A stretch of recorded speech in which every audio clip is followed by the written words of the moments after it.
हम देखेंगे कि 5 ways to improve your writing, यानी कि आपकी जो राइटिंग स्किल्स है या आपकी लिखने के तरीके, इसको कैसे हम इम्प्रूव कर सकते हैं, वो भी 5 तरीके से, क्योंकि लिखना बहुत ज़रूरी है इंग्लिश के हिसाब से।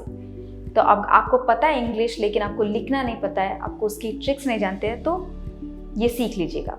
सबसे पहले कैप्शन में आप सभी का स्वागत है। मेरा नाम रम्या। कैप्शन एक revolutionary learn it together English fluency program है।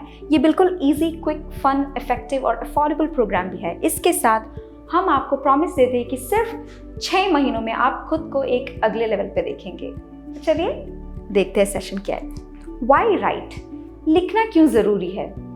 जैसे कि अगर आप कहीं जॉब या रिलेटेड, वर्क रिलेटेड, या आपके दोस्त, आप जो जानते हैं, मतलब सोशल गैदरिंग्स पे किसी के साथ आप कुछ शेयर करना चाहते हैं, वो भी लिख के, या आपको कुछ पोस्ट करना है सोशल मीडिया पे किसी के बारे में, या किसी चीज़ के बारे में, किसी इवेंट के बारे में, किसी हैपनिंग के बारे में, तो कैसे आप लिख सकते हैं? ऐसे मतलब आइडियाज़ है, लेकिन ऐसे आप थोड़ी लिख सकते हैं। इसका कोई तरीके हैं। जैसे कि अगर थोड़ा कुछ फॉर्मल भाषा में अगर आप लिखना चाहते हैं तो उसका कई और तरीके भी है। तो चलो वो तरीके क्या है हम देख लेते हैं। पहले है अवॉइड कंट्रैक्शंस। कंट्रैक्शंस यानी कि देखिए, अगर आप ये पढ़ लेने से they are unavailable to meet, जैसे कि हमने यहाँ पे दे और आर को जोड़ के बोला। जब बोलते वक्त ये एकदम फाइन है, जब लिखते वक्त ये थोड़ा इनअप्रोप्रिएट है, यानी कि थोड़ा फॉर्मल नहीं है, अच्छा नहीं दिखता है। तो लिखते वक्त आप एकदम ऐसे they are unavailable to meet at so and so time, जो भी है सेंटेंस जो भी है, पर आप जब लिखते वक्त दे आर बोलना चाहिए, वो जो शॉर्ट फॉर्म पे नहीं लिखना चाहिए। और ऐसे कि he didn't know that the meeting was at this time, तो he didn't know, देखिए didn't का हम कैसे लिखते हैं, पर लिखते बोलने वक्त ये एकदम करेक्ट है, पर लिखते वक्त हम he did not know, ऐसे ही हम मतलब एकदम वर्ड्स उसी के हिसाब से हम लिखना चाहिए। ही डिड नॉट नो, ये हम कई टाइम भूल जाते हैं। अब तो मतलब ये जो टेक्सटिंग टाइप का शैली है ना, जब व्हाट्सएप पे आप जब टेक्स्ट करते तो कंप्लीट शॉर्ट फॉर्म से आप टेक्स्ट करते, वो बिल्कुल अवॉइड करना चाहिए। क्योंकि जब हम वो एक हैबिट बना लेते, कहीं कोई मतलब जॉब रिलेटेड या वर्क रिलेटेड कुछ हम चीज़ अगर हमें लिखना है, ड्राफ्ट करना है, तो हम ऐसे वो मैसेज की शैली पे हम लिख लेते हैं। ये बहुत गलत बात है। याद रख लेना चाहिए कि जब भी कुछ हम लिखते हैं किसी को दिखाने के लिए, किसी को कुछ इन्फॉर्मेशन पास करते वक्त, तो आप एकदम सही तरीके से लिखना चाहिए। इसलिए पहला चीज़ है अवॉइड कंट्रैक्शंस। दूसरी चीज़ है अवॉइड इंटेंसिफायर्स। जैसे कि हम बोलते हैं ना, in the interview questions were very confusing. तो ये जो वेरी कंफ्यूजिंग हम बोलते बहुत कंफ्यूजिंग थे। एक्चुअली हमने इसके बारे में एक वीडियो बनाया, इसके ऊपर वेरी, ये जो एक्स्ट्रा करके हम बोलते हैं ना, वेरी, सो, टू, रियली, तो ये कैसे हम इसके लिए दूसरा एक वर्ड यूज़ कर सकते हैं, आपकी वोकैबुलरी कैसे बढ़ा सकते हैं, एक वीडियो हमने बनाया, ज़रूर देख लीजिएगा। तो ये जो वेरी कंफ्यूजिंग है, उसे हटाकर हम क्या बोल सकते हैं? The interview questions were perplexing. तो सेम मीनिंग है, लेकिन देखिए आपका सेंटेंस कितना अच्छा और मतलब दिखने में और बोलने में थोड़ा अच्छा है। दूसरों को मतलब जब कोई पढ़ते तो जान सकते, अच्छा ये बंदी क्या मतलब मीन कर रहा है, तो वो जान सकते हैं। वेरी कंफ्यूजिंग बहुत कॉमन है, हम ऑफन यूज़ करते, तो उसकी मतलब थोड़ा अलग दिखने के लिए हम एक नई वर्ड यूज़ करना चाहिए।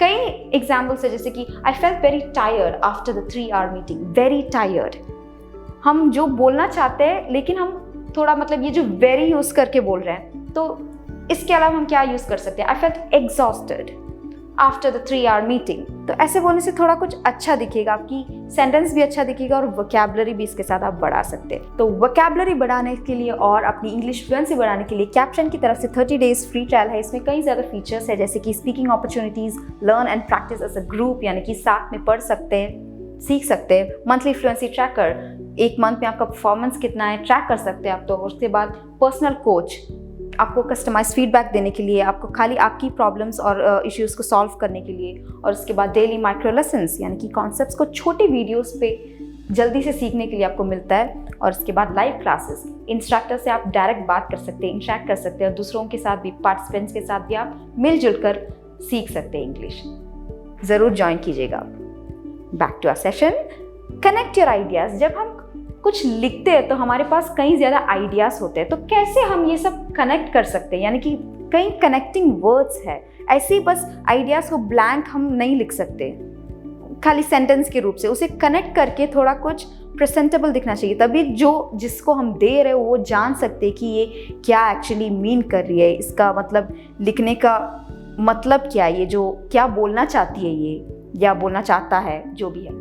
तो ऐसे वर्ड्स है जैसे कि आप शुरू करते किसी चीज़ के बारे में बोलते वक्त आप बोल सकते हैं कि फर्स्टली या टू स्टार्ट विथ या कहीं इनिशियली, तो ऐसे आप बोल सकते हैं। और उसके बाद थोड़ा कुछ पॉइंट्स ऐड करना है तो आप बोल सकते हैं फर्दरमोर, या आप बोल सकते हैं मोरओवर। अगर कुछ आप कॉन्ट्राडिक्शंस या थोड़ा कुछ जो बोलता है उसके कॉन्ट्राडिक्ट करके कुछ बोलना चाहते हैं तो आप यूज़ कर सकते हैं हाउएवर। ऐसा सब आप कनेक्टिंग वर्ड्स के हिसाब से यूज़ कर सकते हैं। और उसके बाद इसके अलावा एक और भी है, अनदर पॉइंट टू कंसिडर। तो उसके बाद सब कुछ खत्म हो गया तो आप कैसे एक सारांश के रूप पे आप बोल सकते हैं, to summarise, to bring it all together. तो ऐसे सब कुछ अगर आप बोल के आप अपना आइडियाज़ को कनेक्ट कर सकते हैं, ये जो कनेक्टिंग वर्सेस के बाद आपको अपने खुद के व्यू भी आप डाल सकते हैं उस पर।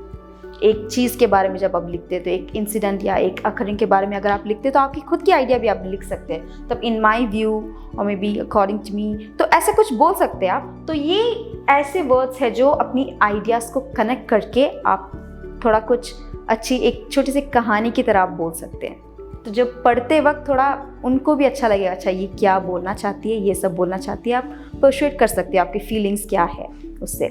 दूसरा चीज़ है प्रूफ रीड। जब भी आप कुछ लिखते हैं, आपको मतलब किसी को देना चाहिए, तो लिखते वक्त इम्पॉर्टेंट चीज़ है सब कुछ आपने आइडियाज़ सब कुछ कलेक्ट करके लिख लिया, उसके बाद क्या चाहिए, प्रूफ रीड करना चाहिए। जैसे कि पंक्चुएशंस देखना चाहिए कि आपने लिखा है तो कहाँ पे आपने कॉमा या फुल स्टॉप ये सब क्या आपने करेक्ट डाला है। और उसके बाद स्पेलिंग्स, क्योंकि इंग्लिश में स्पेलिंग्स बहुत इंपॉर्टेंट और थोड़ा कुछ डिफ़िकल्ट भी है, तो स्पेलिंग्स बहुत इंपॉर्टेंट है। अगर आप कुछ फॉर्मल चीज़ के लिए आप लिख रहे हो तो स्पेलिंग मिस्टेक्स कुछ करने से थोड़ा गंदा लगेगा, मतलब अच्छा नहीं दिखेगा वो। और उसके बाद कैपिटलाइजेशंस, कई बार अगर कई जगह के नाम लिखते किसी का नाम लिखते हो तो वो सब हम कैपिटल मतलब लेटर्स पे लिखना चाहिए, हम भूल जाते हैं कभी कभी। और या रिव्यू कनेक्टिंग वर्ड्स, जो वर्ड्स आपने यूज़ किया है आपकी मतलब ड्राफ्ट पे, तो उस पर आप देखना चाहिए कि क्या करेक्ट तरीके से मैंने ये कनेक्ट किया, लॉजिकली कनेक्ट किया है। ऐसा नहीं कि बस सेंटेंस को ऐसी वर्ड से कनेक्ट करो, नहीं, एक के बाद एक वो जो इंसिडेंट्स या हैपन की तरह जो आपको कहना चाहते हैं वो उसी के हिसाब से आप कनेक्ट करके बोलना चाहिए, तभी उसको पढ़ने में थोड़ा कुछ आसान होगा। तो ये सब चीज़ आपको देखना चाहिए। इसका मतलब है प्रूफ रीड, वो बहुत इंपॉर्टेंट है करना, क्योंकि किसी से देने से पहले अच्छे काम करके देना है, प्रेजेंटेबल दिखना चाहिए। तो उसके बाद वर्क ऑन योर सेल्फ, यानी कि आप आइडियाज़ लिख लिया, प्रूफ रीड कर दिया उसके, ये सब लिखने के लिए आपको पहला क्या चाहिए, ज़्यादातर लिखने का वो जो शौक है ना, वो पहले अगर आप पढ़ लेने से आपको मिलता है। जितना आप पढ़ते हो उतना आप लिख भी सकते हो, क्योंकि वो पढ़ाई से आपको कई इन्फॉर्मेशंस और उसकी वो जो कैसा वो राइटिंग स्किल्स भी आप पढ़ सकते हैं किसी और का, उससे आप खुद का राइटिंग स्किल इम्प्रूव कर सकते हैं। और जितना आप पढ़ते हो आपका वोकैबुलरी भी उससे इम्प्रूव हो जाता है, कई नए वर्ड्स, नए शब्दें, ये सब कुछ पढ़ने से आपको वो यूटिलाइज कर सकते हैं अपनी राइटिंग पे, तो इससे आपका इंग्लिश थोड़ा अच्छा दिखेगा। और इसके बाद फाइंड अ मेंटर, अगर आप पॉसिबली किसी के साथ मतलब अगर आप बात कर सकते हो इंग्लिश में या जो आपको मदद करने का कोई है तो वो अच्छा है, क्योंकि उनसे कहीं हम सीख सकते हैं कैसा लिखना है, लिखने का कई तरीका है, ऑफिशियल राइटिंग्स या इनफॉर्मल्स, ये ऐसा सब लिखने का कई तरीके हैं। तो ये सब अगर आप जानने से ये सब यूज़ कर सकते हैं अपनी राइटिंग्स पे। तो इससे हमारा ये जो वीडियो यहाँ पे ख़त्म हो रहा है। तो अगर आपको वीडियो पसंद आए तो like, share and subscribe, comment ज़रूर कीजिएगा। अगर आपको कोई डाउट्स है तो कमेंट पे डाल दीजिएगा ताकि हम आप तक पहुँच सके। उसके बाद कैप्शन के 30 डेज फ्री ट्रायल ट्राई कीजिएगा। इसके लिए आपको caption.com विजिट कीजिए या कैप्शन आप डाउनलोड करें। Thank you.